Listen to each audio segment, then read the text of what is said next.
Hello बच्चों, कैसे हैं आप लोग। स्वागत है आपका आपके अपने YouTube channel Rameez NEET biology classes में। बच्चों, आज के सेक्शन में हम लोग बात करने वाले हैं body fluids and circulation topic के बहुत इंपॉर्टेंट सब टॉपिक दैट इज़ इलेक्ट्रोकार्डियोग्राफ या फिर ईसीजी के बारे में। तो आइए अपने वीडियो को शुरू करते हैं। वीडियो शुरू करने से पहले अगर आपने अभी तक हमारे YouTube channel Rameez NEET biology classes को सब्सक्राइब नहीं किया है then please do subscribe it and also share with your friends and family. Thank you. तो आइए आज के अपने वीडियो को स्टार्ट करते हैं बच्चों, जिसका नाम है इलेक्ट्रोकार्डियोग्राफ। तो देखते हैं ये इलेक्ट्रोकार्डियोग्राफ होता क्या है। बच्चों, इलेक्ट्रोकार्डियोग्राफ एक ऐसा मशीन होता है जिससे हम लोग हार्ट की इलेक्ट्रिकल एक्टिविटी को ग्राफ पेपर पर लेने की कोशिश करते हैं। तो हम लोग इसको किस तरह से डिफाइन करते हैं? We can define it as the graphical representation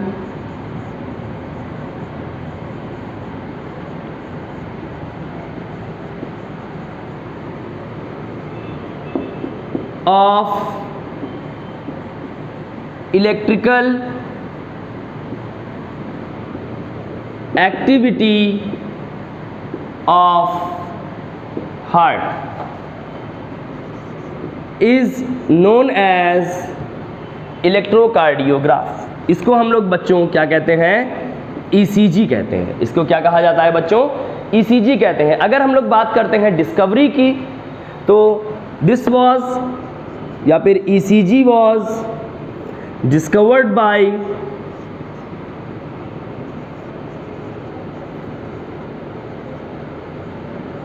इस टेक्निक को किसने डिस्कवर किया था बच्चों? It was discovered by Einthoven. Einthoven नाम के साइंटिस्ट ने क्या किया था बच्चों? ईसीजी को डिस्कवर किया था। डिस्कवर्ड बाय इंथोवेन, जिसके लिए लगभग 1924 में इनको नोबेल प्राइज से भी सम्मानित किया गया था। For which he also got Nobel prize in 1924। जबकि अगर हम लोग बात करते हैं कि पहले ईसीजी को रिकॉर्ड किसने किया, तो बच्चों the first ECG was recorded by Waller. पहले ईसीजी को रिकॉर्ड करने वाले कौन थे? Waller. First ECG was recorded by Waller. ठीक है, किसने रिकॉर्ड किया था पहले ईसीजी को बच्चों?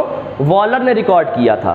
तो अब इसके आगे हम लोग देखते हैं कि किस तरह से हम लोग ईसीजी को रिकॉर्ड कर सकते हैं और ये जो ग्राफिकल रिप्रेजेंटेशन है ये चीज़ें क्या रिप्रेजेंट करती हैं, क्या चीज़ों को ये एक्सप्रेस करती हैं या बताती हैं। तो आइए देखते हैं। तो अगर हम लोग बात करते हैं एक प्रॉपर ईसीजी की, तो यहाँ पर हम लोग देखते हैं कि वर्किंग के बारे में। तो यहाँ पर कैसे रिकॉर्ड किया जाता है ईसीजी को? यहाँ पर 3 इलेक्ट्रिकल लीड्स लेते हैं, that is we require 3 electrical leads, और इनको कहाँ कहाँ पर कनेक्ट किया जाता है बच्चों? of which 2 are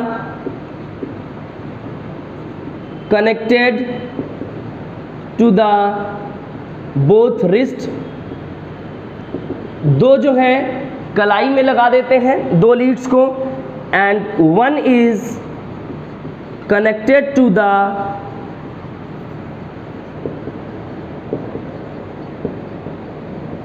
left ankle. एक हम लोग कहाँ पर लगाते हैं बच्चों? लेफ्ट एंकल में लगाते हैं, और उसके बाद हम लोग ईसीजी को रिकॉर्ड करते हैं। जब हम लोग ईसीजी को रिकॉर्ड करते हैं तो यहाँ पर बच्चों जो हम लोगों की बुक में फिगर दिया हुआ है that is an ECG of a normal individual. एक नॉर्मल इंडिविजुअल का ईसीजी दिया हुआ है। हालांकि उसके बाद अगर हम लोग वेरिएशंस की भी बात करेंगे कि ईसीजी के नॉर्मल वेव्स जो होती हैं इनमें अगर चेंजेस दिखते हैं या फिर वेरिएशंस दिखते हैं, तब वो वेरिएशंस किस चीज़ को रिप्रेजेंट करते हैं। तो पहले हम लोग एक नॉर्मल ईसीजी के बारे में देखने की कोशिश करते हैं। तो आइए देखते हैं एक नॉर्मल ईसीजी के बारे में।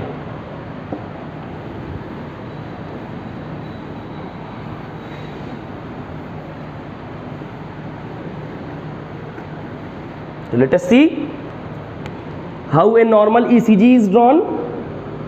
यहां पर बच्चों कुछ वेव्स होती हैं। The first is P wave, then the second wave is Q R and S wave, while the last wave is T wave।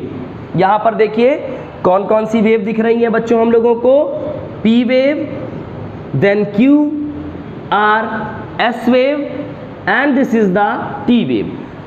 तो अब ये वेव्स किन किन चीज़ों को रिप्रेजेंट करती हैं, ये चीज़ हम लोगों को देखने की ज़रूरत है यहाँ पर। तो अगर हम लोग बात करते हैं P वेव की, तो P wave represents auricular systole, it represents auricular systole, which is also known as depolarization of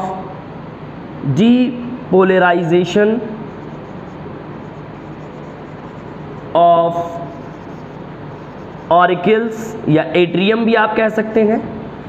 ये जो QRS वेव है बच्चों, ये QRS वेव क्या रिप्रेजेंट करती है, तो मैं यहां पर लिख देता हूं QRS वेव।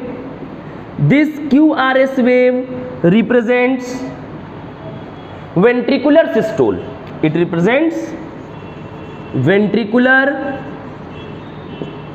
सिस्टोल। ये बच्चों रिप्रेजेंट करता है वेंट्रिकुलर सिस्टोल को, और सिस्टोल को हम लोग डीपोलराइजेशन भी कहते हैं और डायस्टोल को हम लोग रीपोलराइजेशन कहते हैं। वैसे हम लोग ने पिछले वीडियो सेक्शंस में बात की है कि what is the meaning of systole and diastole. Systole means the contraction of heart and diastole means relaxation of heart. तो यहां पर वेंट्रिकुलर सिस्टोल और रीपोलराइजेशन और डीपोलराइजेशन ऑफ वेंट्रिकल्स। क्लियर। उसके बाद अगर हम लोग बात करते हैं बच्चों टी वेव की, तो ये टी वेव किस चीज को रिप्रेजेंट करता है, मैं यहां पर लिख देता हूं this T wave is representing repolarisation of ventricles. ये किसको रिप्रेजेंट करता है बच्चों, रीपोलराइजेशन ऑफ वेंट्रिकल्स। ये वेंट्रिकल्स के रीपोलराइजेशन यानी कि डायस्टोल को रिप्रेजेंट करता है। और बच्चों ये जो एंड ऑफ टी वेव है, this end of T wave represents end of the systole. This ये जो एंड पोजीशन है, तो यहां पर हम लोग लिख लेते हैं end of T wave represents end of systole. ये क्या रिप्रेजेंट करता है बच्चों, ये सिस्टोल के एंड को रिप्रेजेंट करता है। तो ये एक नॉर्मल ईसीजी है बच्चों, ये क्या है, ये एक नॉर्मल ईसीजी है। और क्यूआरएस वेव की एक और खास बात है, by counting the number of QRS wave we can also find the number of time our heart is beating per minute. QRS wave जितनी भी होंगी एक मिनट में, ये दर्शाएंगी कि उतनी ही बार हमारा हृदय धड़क रहा है। बाय काउंटिंग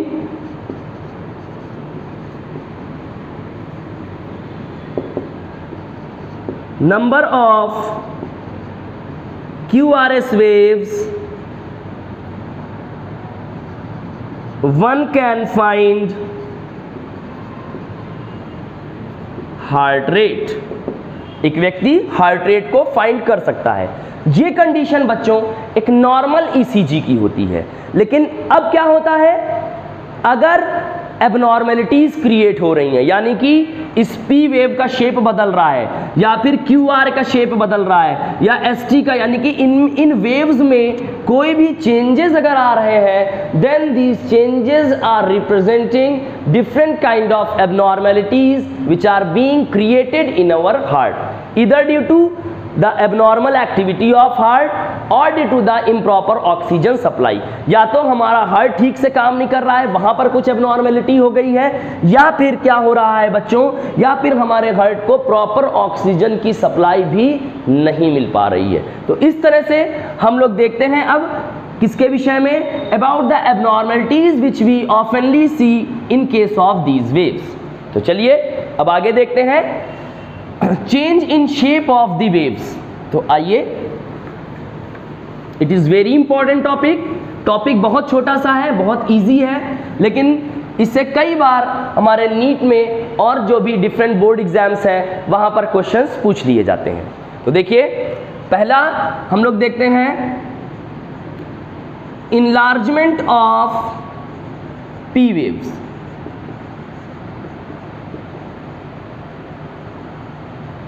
अगर पी वेव इनलार्ज कर जाता है, अगर पी वेव का जो नॉर्मल शेप है उस शेप से बड़ा आ जाता है पी वेव, तो ये क्या दर्शाता है? देन इट इंडिकेट्स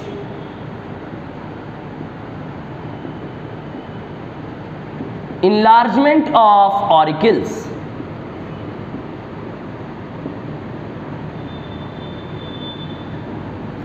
ये बच्चों ऑरिकल के इनलार्जमेंट को बताता है। उसके बाद अगर हम लोग बात करते हैं enlargement of Q R wave, enlargement of Q R wave, then this indicates myocardial infection, and this myocardial infection means heart attack. This indicates myocardial infection, which indicates heart attack. उसके बाद अगर हम लोग बात करते हैं elevation in ST wave, elevation in ST wave, ST wave जो है ये एलिवेट कर जाता है, तब ये किसको दिखाता है बच्चों? Then it indicates myocardial infection due to insufficient oxygen supply.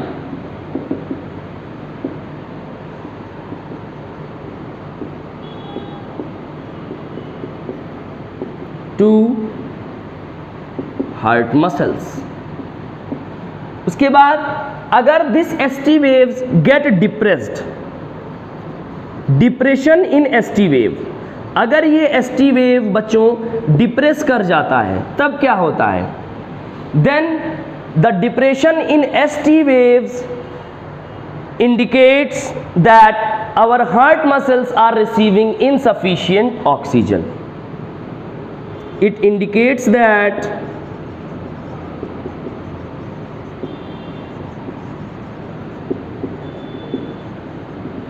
receiving insufficient oxygen. एक तो बच्चों ये कंडीशन हो जाती है, ठीक है। उसके बाद अगर हम लोग आगे बढ़ते हैं तो अगर टी वेव क्या हो जाती है? फ्लैट हो जाती है। When this T wave gets flat, in case the T wave gets flat, T wave अगर बच्चों फ्लैट हो जाती है तब ये किसको दर्शाती है? तब उस कंडीशन में इनसफिशिएंट ऑक्सीजन की सप्लाई तब भी रहेगी, लेकिन वहाँ पर एथीरोस्क्लेरोटिक डिजीज जैसी कंडीशन, एथीरोस्क्लेरोटिक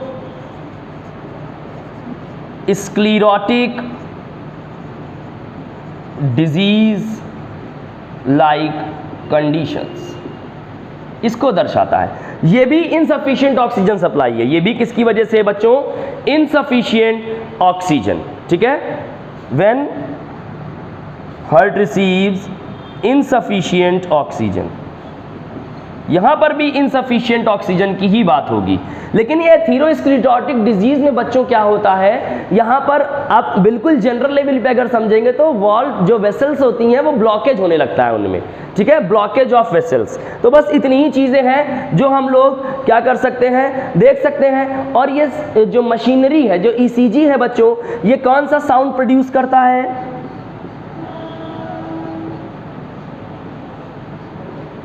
ये इस तरह का पीप पीप पीप पीप, इस तरह का साउंड क्या करता है बच्चों? प्रोड्यूस करता है। लेकिन अगर ये साउंड एक इनलार्ज्ड पी में बदल जाता है, पी, इस तरह से अगर ये साउंड हो जाता है, then this condition is indicating that the individual has gone under cardiac arrest. ये किसको दर्शाता है? It indicates cardiac arrest. और बच्चों ये कार्डियक अरेस्ट क्या होता है? Cardiac arrest means when the heart stops beating. जब हार्ट जो है, तो इस कंडीशन को मैं यहां पर भी लिख देता हूं इनकेस अगर नीचे का ना आ रहा हो वहां पर, तो कार्डियक अरेस्ट को दर्शाता है बेसिकली दिस साउंड, ये साउंड जो है पी। अगर ऐसा हम लोग टीवी में अक्सर देखते हैं कि डॉक्टर कहता है कि पेशेंट वी हैव नो मोर, ठीक है, पेशेंट नहीं बचा है, तो वो जो मॉनिटर होता है वो क्या करता है? वो पी इस तरह से साउंड प्रोड्यूस करता है। हम लोग अक्सर देखते हैं इस तरह से टीवी में यूं यूं चल रही है वेव्स, और एंड में क्या हुआ? वो एकदम सीधा हो गया, तो वो डेथ बताते हैं वहां पर, है ना। तो बेसिकली वो क्या है? कार्डियक अरेस्ट की कंडीशन होती है। And cardiac arrest means when the heart stops beating, जब हार्ट बीट करना ही बंद कर देता है, then this condition is known as cardiac arrest. When heart stops beating, जब हृदय धड़कना ही बंद कर देता है बच्चों, तब इस कंडीशन को हम लोग कार्डियक अरेस्ट कहते हैं। और कार्डियक अरेस्ट में ये क्वेश्चन बहुत बार पूछा जाता है मेडिकल एंट्रेंस एग्जाम्स में कि कार्डियक अरेस्ट में एक फिजिशियन पेशेंट को क्या सजेस्ट करता है? तो answer will be he offers you और he suggest you to have an artificial pacemaker.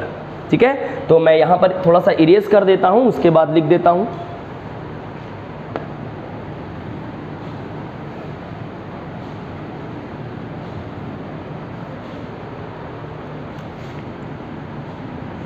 In case of cardiac arrest, physician suggests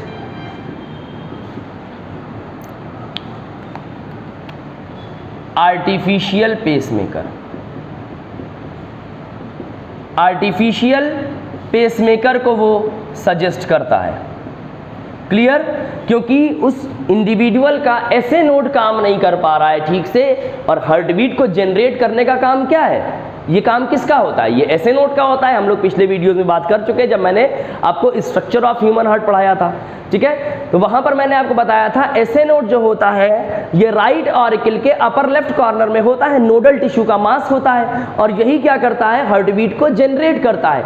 इसी कारण हार्ट बीट जो है हमारे हार्ट की अपनी प्रॉपर्टी हो जाती है। कभी कभार आप लोग इंटरनेट पे वीडियोस देखते होंगे कि वहां पर दिखता है कि हार्ट बॉडी के बाहर है लेकिन then too it is beating, तब भी वो क्या कर रहा है? धड़क रहा है। वो इसी वजह से है बच्चों, क्योंकि हार्ट बीट हार्ट की अपनी प्रॉपर्टी होती है।